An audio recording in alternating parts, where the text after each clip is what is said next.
Our channel shares stories that actually happened. Do you know or have experienced any shocking stories? We also tell the stories of our subscribers. Leave them in the comments so we can share them with the world. We want to hear from you. She couldn't stop thinking about what had happened that day. It was as if the universe had conspired to shift something deep within her, something she hadn't even realized needed to change. It had started like any other day, with the soft sounds of her son, João Pedro, drawing at the kitchen table. He was only 3 years old, but his drawings were something special, something more intricate than most children his age. João Pedro didn't speak much, and when he did, it was a struggle. But through his art, she had learned to understand him, to see the world as he saw it. That morning, like any other, she walked past him, glanced at his drawing, and smiled to herself. It was a beach scene, something he had drawn 1,000,000 times before. The same beach, the same shapes in the sand. But today something was different. The lines were sharper, more defined, and the shapes in the sand, they were so precise. There was no way he could have seen something like that. He hadn't been to the beach. She felt a flicker of unease.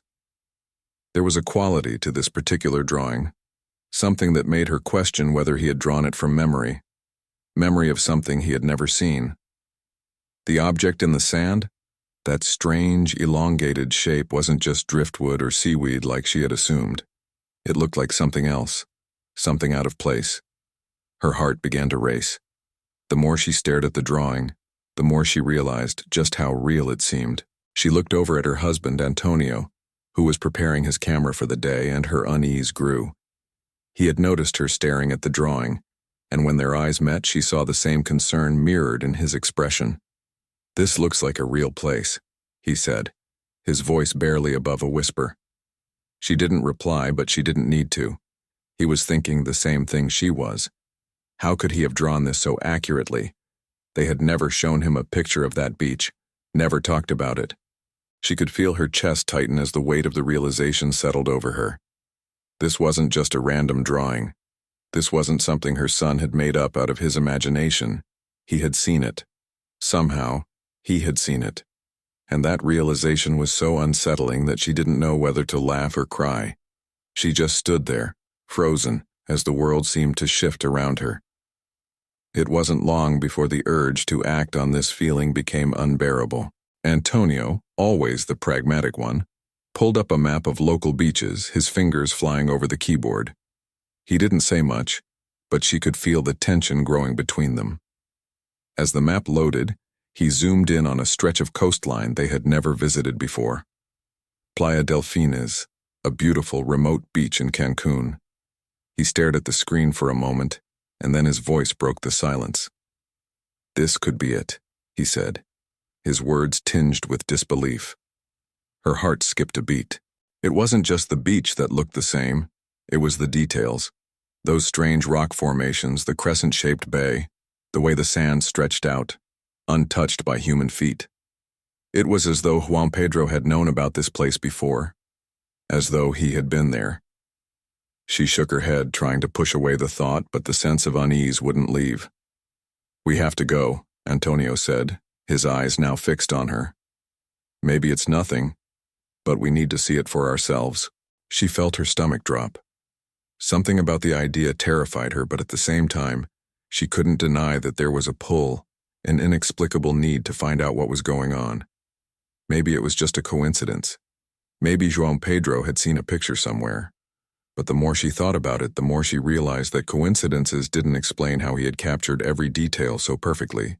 The drawing had come from somewhere that she hadn't shown him, and it felt like it was pointing them toward something bigger. She couldn't explain it, but she knew they had to go. As they drove to the beach, her mind raced. They had left the house in a hurry, and the drive felt like it took forever. The sky was gray, heavy with the possibility of rain, and the air was thick with tension. João Pedro, as usual, sat quietly in the back seat, his little hand still holding onto his sketchbook. He hadn't said a word during the drive, but she could feel him, as if his quiet presence filled the entire car. Antonio glanced over at her, his jaw clenched tight. his thoughts clearly on the same wavelength. "This is crazy," he muttered under his breath, almost to himself. She didn't answer, but her thoughts were loud in her head. Could this really be happening? How was it possible that their son at such a young age could have known about a place they had never taken him to? And why did it feel like they were being led to something they weren't ready to understand? The questions kept swirling around in her mind as the landscape outside the window changed, but all she could focus on was that feeling, the feeling that she was on the edge of something important, something life-changing, the kind of feeling that makes your skin prickle and your heart race, the kind of feeling you can't ignore no matter how hard you try. When they arrived at Playa Delfines, the air felt different. The sky was heavy with clouds, and the wind had picked up, making the palm trees sway gently. The beach was deserted as it often was this time of year, which made it feel even more isolated and eerie. João Pedro, normally indifferent to new places, became unusually agitated. His small hands gripped the seatbelt tightly as he stared out of the car window, his eyes wide and fixated on the horizon. She could feel her heart begin to race as she watched him. "He seems anxious," she whispered to Antonio. His brow furrowed as he glanced at their son, but he didn't say anything. They both felt it, the tension in the air, the pull of something unknown. Without a word, they got out of the car and started walking toward the beach, with João Pedro leading the way, his small legs moving quickly as if he were being drawn to something he couldn't explain. The sand beneath their feet was soft and cool, and as they walked closer to the water, she felt a chill run down her spine. João Pedro's usual calm demeanor was gone. Instead, he was focused, almost as though he knew exactly where he was going. His little fingers pointed to the horizon, and she followed his gaze, trying to see what he saw. But all she could see were the waves crashing softly against the shore and the dark clouds gathering above them. Yet, João Pedro's expression was different. His eyes were locked onto the ocean, his finger pointing with purpose. "What is it, João?" she asked softly, though she didn't expect an answer. He didn't speak, not in the way she had hoped, but there was something in his gaze that sent a shiver through her. He was pointing, no longer just curious, but insistent, like he was waiting for something to happen. Antonio stepped forward and looked out at the sea, trying to make sense of it. But as the wind began to pick up, he saw nothing unusual. The water seemed calm and the horizon was still despite the growing storm. Yet the unease remained. João Pedro's finger never wavered, and she could feel her nerves building with every passing second. "Maybe we should head back," Antonio suggested, his voice tight. The storm was coming faster than they had expected, and they needed to make sure João Pedro was safe. But as she reached out to take his hand and pull him away from the shore, he refused to move. His little feet were planted firmly in the sand, and his gaze never left the water. The intensity of his focus was so strong, so unnerving, that she couldn't bring herself to force him away. There was something in her gut that told her that whatever was happening here, it was something they couldn't walk away from. Not yet. The wind howled as the storm approached, darkening the sky above Playa Delfines, but João Pedro remained completely still, his finger pointing unwaveringly at the sea. She felt a rising sense of dread in the pit of her stomach. There was something unnatural about the way he was acting. It was as if he was waiting for something, waiting for a sign, or perhaps for an event to unfold that only he could see. She tried once again to pull him away, but he resisted, his small body stiff with determination. "João, come on, honey. It's time to go," she urged. But there was no response. His eyes were fixed, unblinking on the horizon. She looked over at Antonio, his expression tight with concern. He was watching their son, trying to make sense of it all. Then suddenly, João Pedro began to cry. It wasn't a typical tantrum, not the kind of cry she had heard so many times before. This was different. His tears fell silently down his cheeks, his tiny body trembling. It was the kind of cry that made her blood run cold, a sound that carried an unsettling weight. She rushed to him, kneeling down to comfort him, but he didn't seem to notice. His eyes, still locked on the water, seemed to be searching for something that only he could perceive. The storm had grown stronger by now, the wind whipping their faces, and she knew they needed to get to safety, but she couldn't move him. Something about the intensity in his eyes held her in place. It wasn't until Antonio stepped forward, crouching down beside her, that the change in the atmosphere became even more apparent. He stood up abruptly, his face pale. "Look," he said quietly, his voice filled with a mix of disbelief and fear. She followed his gaze and turned to look out at the water. At first, she saw nothing. But then, as a particularly strong wave crashed against the shore, she saw something she hadn't expected. A shape, a dark form emerged from the depths of the ocean, floating toward the shore with the force of the waves. Her heart stopped as she realized what it was. It was a body, a woman's body, washed up by the sea. It looked lifeless, her long hair spread out around her like seaweed. The sight was so surreal that it took a moment for the horror of it to fully register. But when it did, her blood ran cold. This was no accident. The body was positioned in exactly the same way Juan Pedro had drawn it, curved with one arm outstretched, lying in the sand. The shape that had once looked like driftwood or seaweed in his drawings was now unmistakably human. The realization hit her like a punch to the gut. How could he have known this? How could he have drawn something that hadn't even happened yet?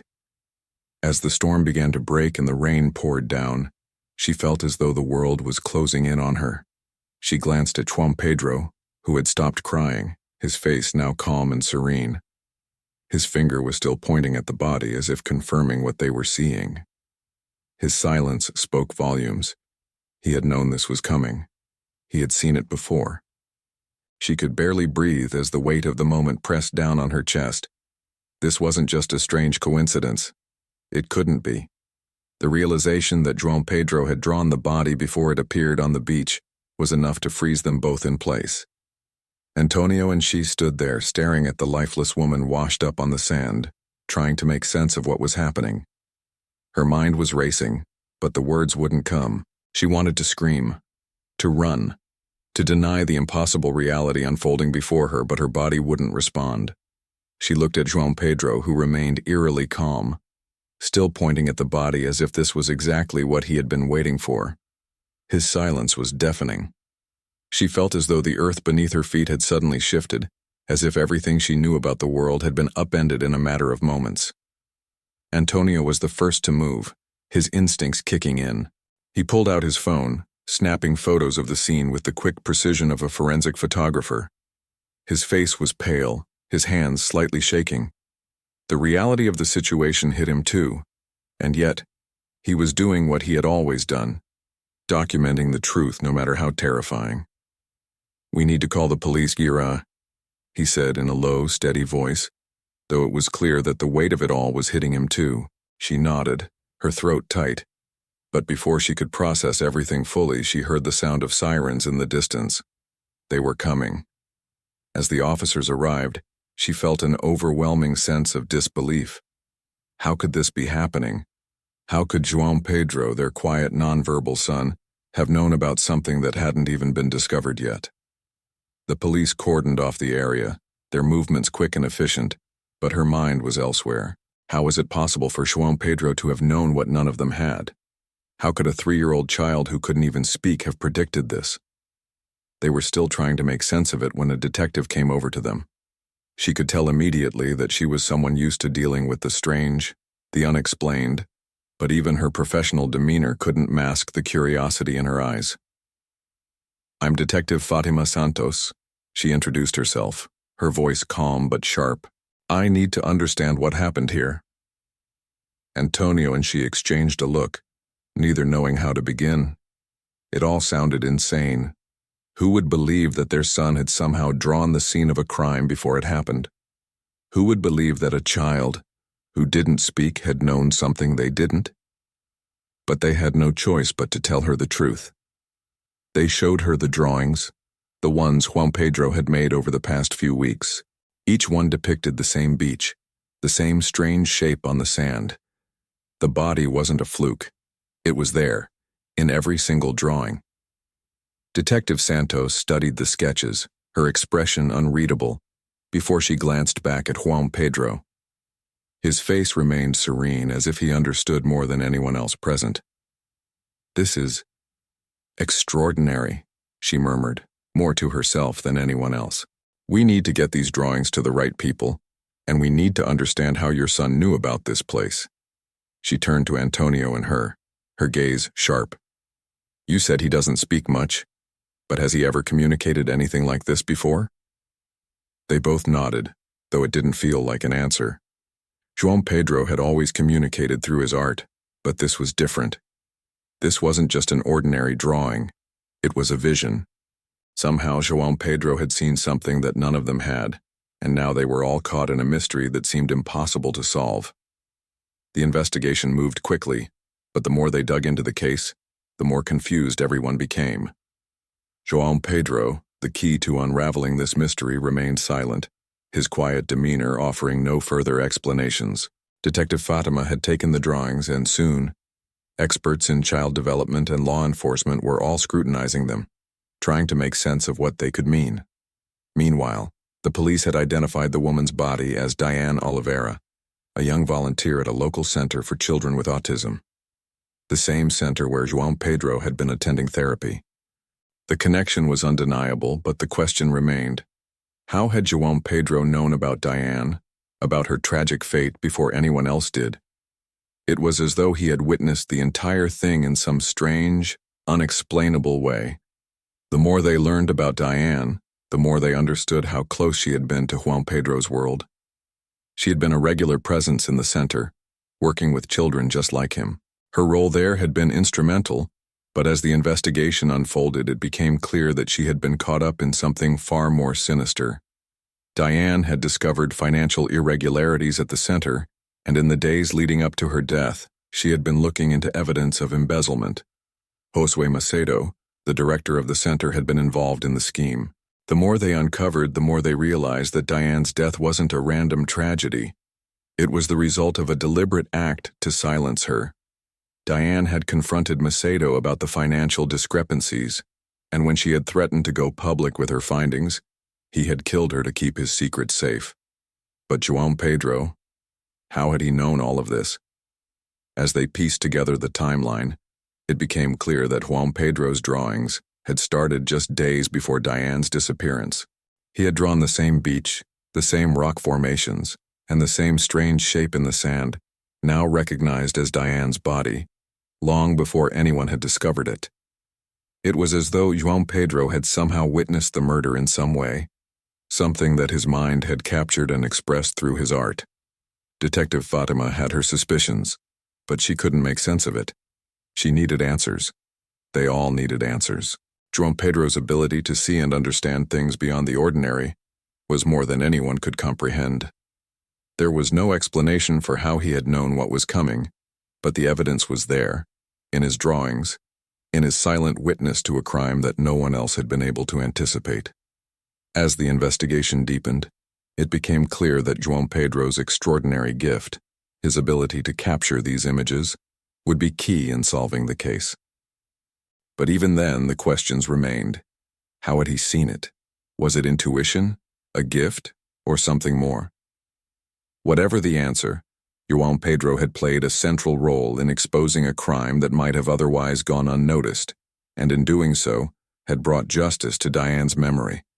The investigation continued to unfold, and with each new revelation, the mystery surrounding João Pedro's drawings deepened. It wasn't just about solving a crime anymore. It was about understanding a child's mind, one that was capable of perceiving things in ways others could not. João Pedro's drawings had become the key to uncovering the truth, but there were still so many unanswered questions. How had he known about Diane's death? How had he seen it before it happened? Detective Fatima called in Dr. Edivaldo, the child development specialist who had been working with João Pedro for some time, hoping he might provide some insight. Dr. Edivaldo arrived at the police station, his face thoughtful and serious as he examined the drawings. He had worked with many children with autism before, but João Pedro's abilities were unlike anything he had encountered. The level of detail in his sketches was astounding, almost photographic. "What we are seeing here is something that I can't fully explain," Dr. Edivaldo said, his voice tinged with curiosity. João Pedro has a rare ability, something that we refer to as savant skills. He has a photographic memory, an extraordinary attention to detail, and a capacity for drawing things with remarkable precision. The detective nodded, but her expression remained skeptical. That's all well and good, but how do you explain the fact that he drew this scene before it happened? How did he know about the body, the exact location, the way it was positioned in the sand? Dr. Edivaldo paused, adjusting his glasses. That I can't explain, he admitted. But it's clear that João Pedro's mind works differently. He perceives the world in ways we can't even begin to comprehend. Children with savant skills like his sometimes pick up on patterns and details that escape the rest of us. He could have seen something in a book, or perhaps even picked up on subtle cues from the people around him, things that we might have missed, but his mind connected them in ways we can't imagine. It wasn't a perfect answer, but it was the best they had. Still, it didn't explain everything. João Pedro's drawings had become more than just an expression of his thoughts. They were a window into something beyond the ordinary. It was as though his mind was tapping into something beyond the visible world, something that allowed him to see events before they happened. It was a chilling thought, but the evidence was right there in front of them. As the investigation progressed, it became clear that Diane's death had been part of a much larger web of corruption and deceit. The center, which was supposed to be a safe haven for children like João Pedro, had been embezzling funds, and Diane had been the one to uncover the truth.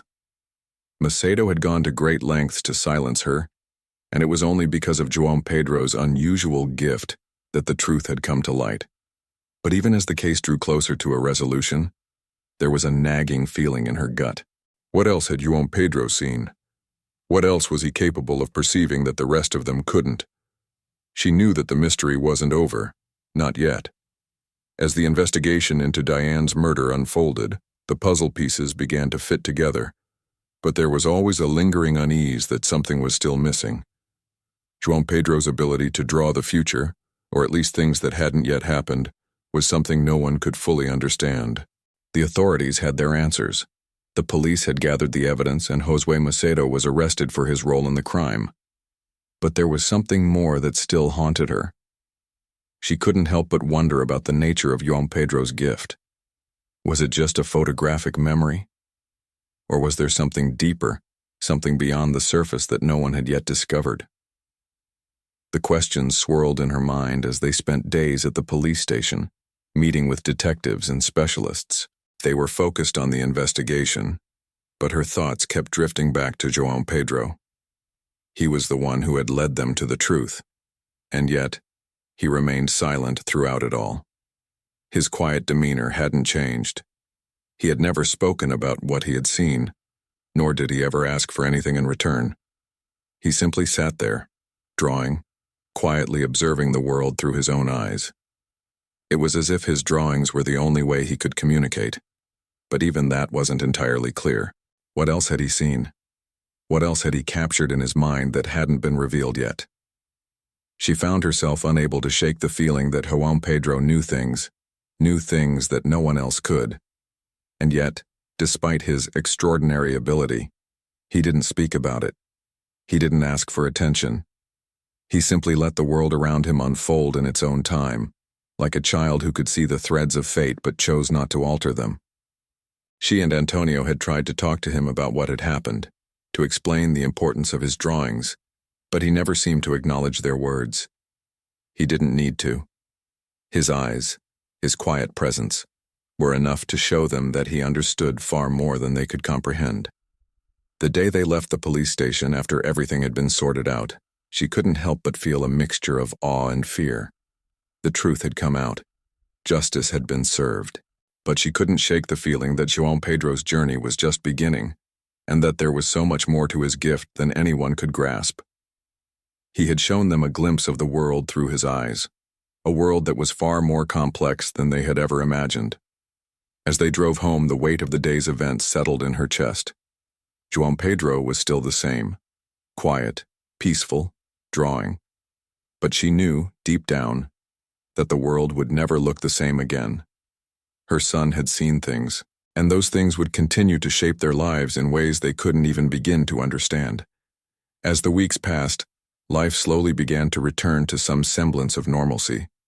The center where João Pedro had attended therapy was now under new management, and the authorities had made sure that Diane's family received the justice they deserved.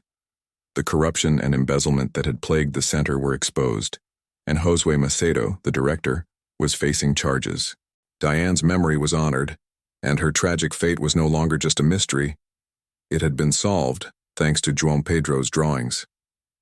But even though the world around them was settling into a new reality, João Pedro remained the same, silent, calm, always drawing. His sketches no longer showed bodies or ominous symbols, but simple, peaceful scenes: birds soaring over the ocean, trees swaying gently in the breeze, and the quiet beauty of nature. It was as if he had found a sense of peace after all that had happened, a peace that seemed to elude everyone else. Yet there was still something in the back of her mind, something she couldn't shake. The events of that day on the beach, the body that João Pedro had drawn before it had even appeared, had left a lasting mark on her. It was as though her son had seen something more, something beyond the ordinary world that everyone else lived in. She had spent so many sleepless nights trying to understand it, trying to figure out how João Pedro could have known what was coming, how he could have seen something that had yet to unfold. The answers didn't come easily, but she began to accept that maybe not everything needed an explanation. Maybe some things were meant to remain a mystery, just as João Pedro's mind worked in ways no one could comprehend. One evening, as they sat on the porch together, João Pedro quietly drawing in his sketchbook, she looked at him with a sense of wonder. He had shown her and Antonio something extraordinary, something that had changed their understanding of the world. And even though the mystery of his gift might never be fully understood, she had come to realize that it didn't matter. João Pedro had helped bring justice to Diane's memory, and in doing so, had taught them all a lesson in perception, in listening to the silent language of the world. There were so many things they would never know about his mind, so many things he would never be able to express. But they had learned to appreciate the gift he had given them, the gift of seeing the world through his eyes, of understanding that sometimes the truth is hidden in the quiet moments, in the things left unsaid. And as she watched him draw, she knew that no matter what happened next, his silence would always speak volumes. As the years went by, the events of that day on the beach never fully left her. It was a turning point in her life, a moment when everything she thought she knew about the world shifted. João Pedro had shown them something that no one could explain, and in doing so, had revealed the complexity of the human mind, the way it can perceive, understand, and capture things that others cannot even imagine. Though she couldn't explain it, she no longer felt the need to. João Pedro had a gift, a rare and beautiful one that allowed him to see beyond the ordinary. It was something that most people would never experience, and for that she was both in awe and in fear. He had brought justice to a family that had suffered, had helped solve a crime that no one else could have. But his gift was still a mystery, one that might never be fully understood. She had learned to accept that. They had learned to accept that. And as time passed, her admiration for João Pedro only grew. He continued to live his life quietly, drawing his peaceful images, never asking for attention, never speaking of the things he had seen. And though she never truly understood the depths of his mind, she was grateful for the lesson he had taught her, that sometimes the most extraordinary things are found in the quiet moments, in the things that others overlook. João Pedro had changed their lives in ways they couldn't have predicted, and though he would always remain a mystery, he had given them something priceless, a glimpse into a world they had never seen before, and the reminder that sometimes the answers are hidden in the silence.